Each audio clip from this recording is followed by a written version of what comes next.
Fantastic. So, this is just going to be a wrap up of what we have discussed on story in part one and part two, which is the story is the core and the soul of the product that you are putting in front of an audience. And the story is king. And you want to ensure, as a writer, that your footsteps and your footsteps that your footsteps and the writing of your typewriter, like this, that is not, it does not transcend into the story that you're writing. In other words, I want to read your story, I want to watch your story without seeing the evidence of you as a writer behind it, because the story that you tell, the world that you build, needs to be so perfect that, not perfect, so authentic and real and organic, that if the whole entire human race was to be obliterated by aliens or evil angels, and one day somebody picked up this piece of work, they would not think this was a work of fiction, but they will think this is the story of the people who once existed on earth and don't exist anymore. They would look at it and think of it as reality, because at that point there would be nobody to tell them otherwise. That's the story you want to craft. How do you craft it? All the things that we covered already. In brief, putting up your infrastructure, putting up your scaffolding, knowing why you're telling the story, and discovering what the soul of your story is, and allowing the soul of that story to carry you and to surprise you and to teach you and your characters new things, and then remove yourself completely from that equation. And do not let your ego as a writer show your face in your product or in your story. It needs to carry itself without you. The same way, in essence, as human beings created of the Almighty and created of ultimately the universe and of God, and yet we exist to express that without seeing God lifting you and moving you from point A to point B.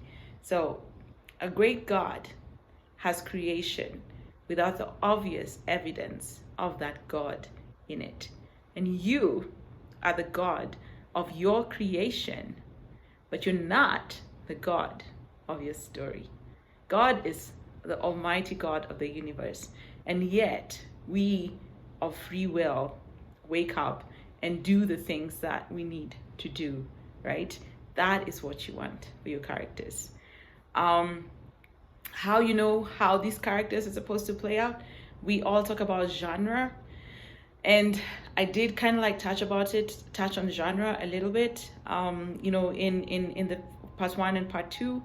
And genre is very important because then it also informs where your story is going to fall and what the rules are of that.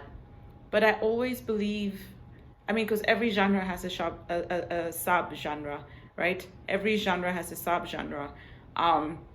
You're going to have romance, and in romance you'll have biracial romance, billionaire romance, horror romance, there is such a thing, thriller, suspense, there's everything, so genres right now are colliding, especially as we go into indie publishing, independent writers publishing their work, as we go into streaming of the Netflixes and the HBOs, and genres are clashing and merging. So I would not be completely locked in a genre, because even in a genre you can pick a sub-genre unless you want to write to market, which means and I talked about this in the earlier sessions of, you say, well, I just want to do billionaire romance, and then you study that and you see what the rules are. But even then we can do billionaire romance and thriller and merge it. So as important as genre is, I feel it's not really something that we need to delve into in depth right now, as opposed to story. Create your story and then see, as you're editing and as your story is revealing itself to you, what genre it fits in. If it fits in romance, see, do you want it to be contemporary romance? Do you want it to be historic romance? Do you want it to be, and then you can kind of like tweak a few things to fit into the genre. And this is just for the purposes, honestly, of readers finding you. Honestly, I think that is all genre is. It's about right now your readers being able to find you. Like, if I'm not gonna go and put like my book, especially D for Darien. D for Darien is a bit steamy. For sure, my mother can never see this book. So D for Darien is a bit steamy, but it's not quite erotica either, because the focus is not on the steamy. The focus is on the characters, and then you take the characters on the journey, correct?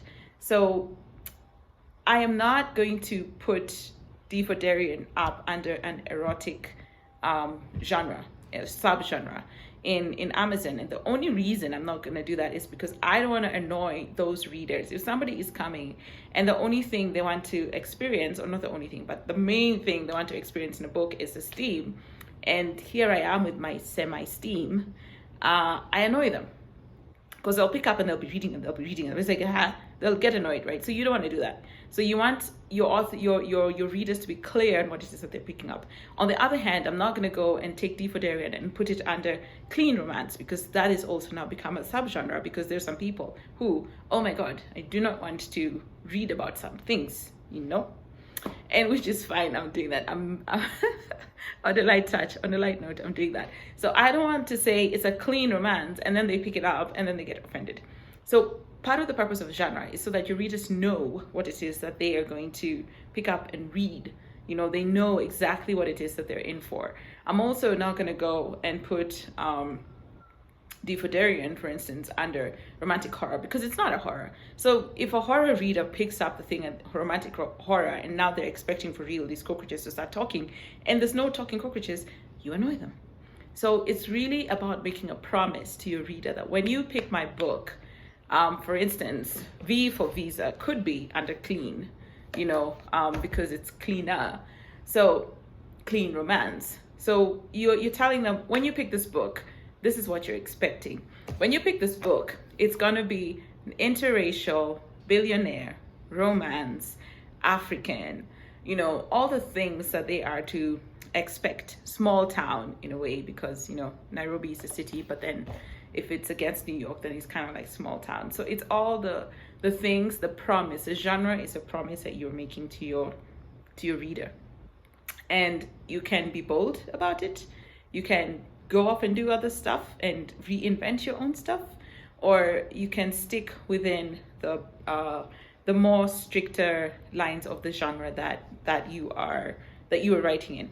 But it really is to inform your readers what the promise to your readers, and also to keep you within certain dynamics of your story. For instance,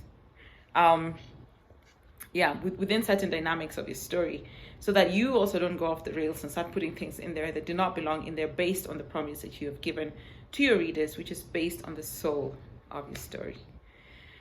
So that is part 3. There's so much, like, you can never stop talking about writing. You can have a 6-month writing course, but then we're trying to just kind of like squash everything together. So if you do have any questions, please be sure to add on Mastermind, the comments. Make sure you comment, ask me your questions, or on YouTube, ask me your questions, and I will definitely always get to them. You can also join my Facebook page specifically for writing, the Write Escape, it's Mona's Write Escape, write as in WRITE escape. And there we can be more interactive with each other. So thank you so much once again for being here for part 3. I am loving this, and I hope to see you for chapter 4 next week. In the meantime, craft the infrastructure of your story. Later.